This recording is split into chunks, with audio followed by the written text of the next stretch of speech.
Hi everybody and welcome to today's video. Guys, we are 1 month away from the 2022 midterms here in November. Today is October 4th, and I'm going to do my 2022 my updated governor's election prediction here, the governor's prediction for the month of October. And this is my second.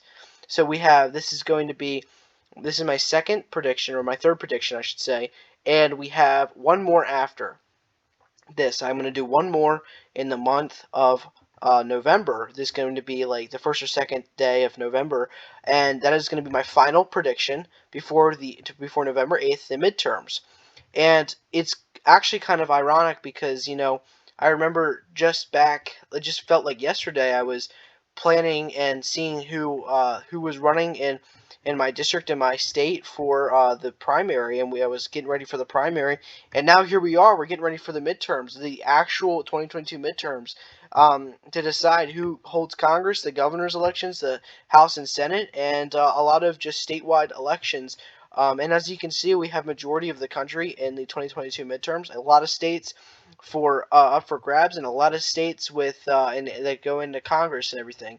So I am very excited to talk with you guys right now about this. I'm very excited to go over my next my prediction for the month of October.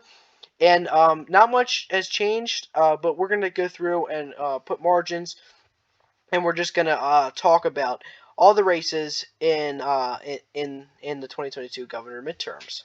Now, for Republican safe states, we're gonna have states of Oklahoma, Nebraska, South Dakota, Wyoming, Idaho. We also have Arkansas, Tennessee, Alabama, South Carolina, Ohio, Vermont, and New Hampshire.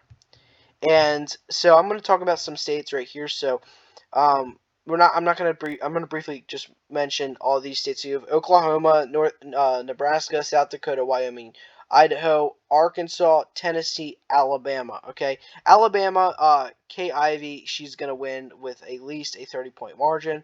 South Carolina, I think Henry McMaster is going to win here with around, like, I'm going to say a 15 to 20-point margin.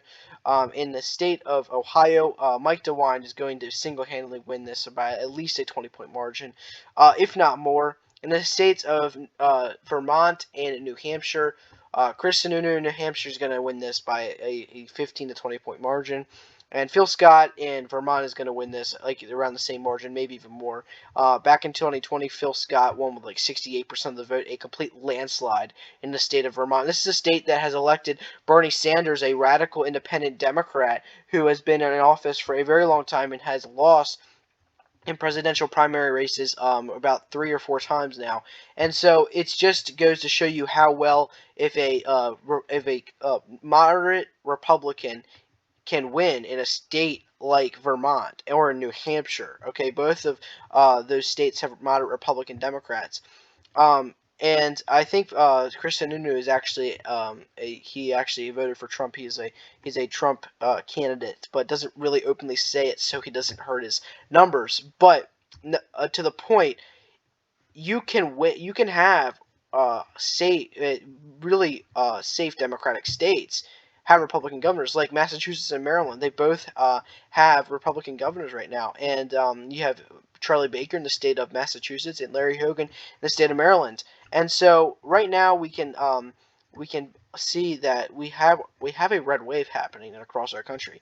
No matter what type of margins you categorize it, it is a red wave. And so when people say no, it's not really the red wave that we expected, it doesn't matter. It still is a red wave compared to the 2018 elections. Okay, it's not a 2014 election whatsoever.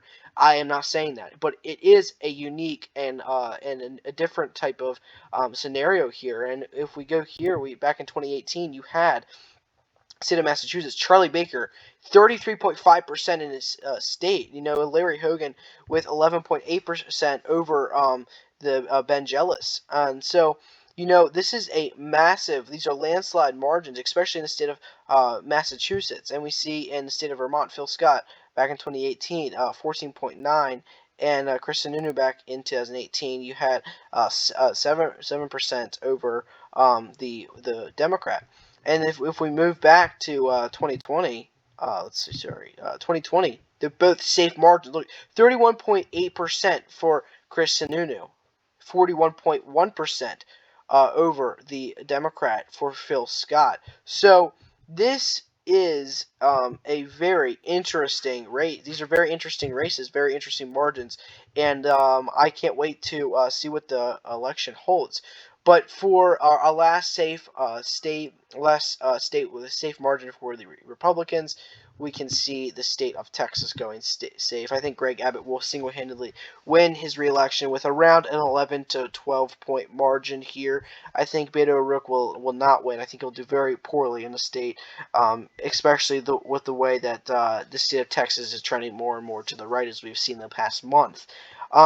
So that is all for the safe states for Republicans, and now we can go for the safe states for the Democrats. We have the state of California, the state of Hawaii, the state of Connecticut and Rhode Island, and we also have the state of Illinois and the state of Minnesota. Now, for my last governor's prediction, some margins have changed, as you can see right now. Minnesota, I think I had as likely, and I think I had, if I'm mistaken, I think I had Connecticut as likely as well. But some margins have changed across these states, and I think that this is how it'll go. This is how the margins are for the month of October. And so we also can see maybe a slight margin change. Maybe in the state of Illinois, I think J.B. Pritzker could gain here and there, or maybe lose some percentages across the counties in the state of Illinois. In the state of Minnesota, Tom Waltz, I think he will win probably around anywhere from a 10 to maybe 12 point margin, but things can change things can change in a month, from the election. So we're going to categorize Republican likely states. We have the state of Florida. Ron DeSantis will win here with a very respectable margin. I'm going to say a 9 to 10 point margin here. Charlie Crist is a horrible candidate, an absolute horrible candidate. I don't know why the Democrats have nominated. I don't know why the Democrats have elected or voted him as a Democratic nominee. He is going to lose with very, very horrible margins. Ron DeSantis is going to do very well in the state, and he's going to win his re-election single-handedly in this state. And we also have the state of Iowa going for likely for the Republicans. We also can see the state of Alaska going likely for the Republicans. And this sums up all of the likely states for the Republicans, and now we can move on to the lean states, are the likely states for the Democrats. We have the state of Colorado. This is going to go for the Democrats at probably around a 5 to 7 point margin. In the state of Massachusetts, this will go for the for the state of Massachusetts, this will go likely for the Democrats. In the state of, well, actually, I think that is all for the likely states for the Democrats. And for the lean states for Republicans, we can see the state of Wisconsin going lean for the Republicans, and the state of Kansas can also see Derek Schmidt going and winning here in Kansas against Laura Kelly. I think she'll lose her re-election. She narrowly won it back in 2018. I think she's going to narrowly lose it in 2022 this year. And in the state of Pennsylvania, I'm going to put this as a lean margin for Doug Mastriano. I think he'll win over Josh Shapiro. The polls have not been very respectable for the whole state. They've really just been focused on counties and counties that Josh Shapiro will be leading in, and it's kind of embarrassing for Doug Mastriano with the polling, but I think he will actually outperform Josh Shapiro in the state of Pennsylvania. And in the state of Georgia, I think that Brian Kemp will win his re-election here against Stacey Abrams with a lean margin there. Stacey Abrams is getting more and more unpopular as time goes on, and as she lost to Brian Kemp in 2018, and I don't think that voters are even going to think that she's going to be any more electable. She's not going to be more electable than she was back in 2018. I mean, she's losing popularity by the minute as we speak. And so polls have really shown Brian Kemp up. They've only one or two polls I've seen so far that have shown Stacey Abrams winning in the state of Georgia. And for the state of Arizona, I think this will go lean for the Republicans. I think that Republicans will hold here. I think that Kari Lake will win against the Democrat. And so I think that she will win with a pretty respectable margin in the state.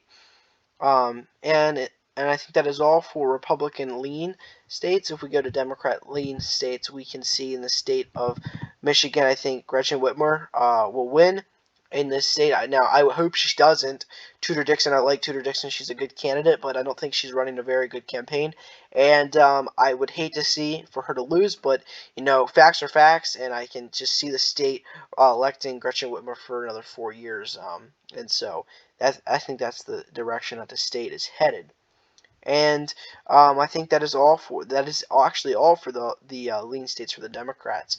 And for the tilt states for Republicans, we can see in the state of New Mexico going to tilt for the Republicans. I think this is going to be a pickup for the Republicans. And right now that brings it to 30 states for Republicans and 15 for Democrats. But we're not done here. We have a few more states to categorize. And in the state of Oregon, I think this will go tilt for the Republicans. I think that this is a state that will elect a Republican, a moderate Republican. Larry Hogan and Glenn Youngkin have endorsed the candidate. And I think she'll do very well in the state of Oregon. I think she'll just barely win, barely get it in the state.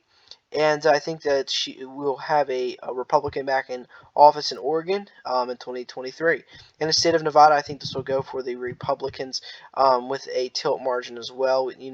I think that Republicans will outperform in the state and will beat expectations from the Democrats and other polling groups. And in the state of Maryland, a state that I have talked about a lot, a state that is my home state that I'm from, that I live in, and a state that is very near and dear to my heart, and I really could not ask to live in a better state. This is a great state for just many other reasons, and it's a great state for freedom, and that's why I will predict that Dan Cox is going to win in the state as a tilt margin here. I think this is going to be a Republican hold.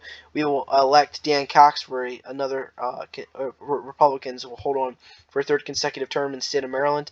And, I've seen a lot of different people on YouTube. We have American Predictions, you have Let's Talk Elections, political analysis. All these people have Maryland as safe Democratic states, but it's really not a safe Democratic state for the governors. I mean, we have seen Larry Hogan be elected twice in 2014 and 2018 with respectable margins. And I live in Maryland, and from what I have seen across the state, there's so much Dan Cox signs and Dan Cox popularity across the state. And really, the polls have not been favoring the Republicans in the state of Maryland. They actually have just been polling Baltimore City. And to get a grasp idea, you need to poll the whole state, get different counties, different areas, and average it out to make an accurate polling group. And we don't have an accurate polling group in the state of Maryland, and it is just favoring the Democrats. So as we saw in 2014, polling groups have gotten a lot more false. They're wrong. They are very inaccurate with their polling now, and I think they're overperforming Wes Moore in the state. I think that he will lose by around a 1 to 0.5 margin around there. I think Dan Cox will pull out. And in the state of Maine, I think Paul LePage will narrowly win here. I think that he will get it as a tilt margin against Janet Mills. I think, I could see this race going both ways. I could see it going tilt for Democrats. Paul LePage, he is a popular candidate. Both the incumbent Janet Mills, they're both very popular, but this state is really a true toss-up. And this race is really a true toss-up, and I can see it going both ways. It really just depends on what direction the country is in, and how the voter turnout is. And that is all for Republicans. And the last state we have to categorize is New York, and this is going to be tilt for Democrats. I think Kathy Hochul will barely win here. She's very unpopular. She's one of the most unpopular Democratic governors across the state. And I think that Lee Zeldin will do very well in the state, but I don't think that he'll have enough to win. You have New York City that's very heavily Democratic, heavily populated. That's where most of the population of the entire state is, just in that city. And so I can see that that Lee Zeldin or Kathy Hochul will just narrowly win in the state of New York. And that sums up my 2022 updated October governor's election. If you guys liked the video, please hit the like button and subscribe if you haven't already. I will do an updated one for September when that comes, and be on the lookout for my updated Senate prediction coming up for the month of October. Thank you all for watching. I hope that you guys are doing well, and please share the video with your friends if you haven't already. And I will see you all in the next one. Thank you. God bless, and God bless America.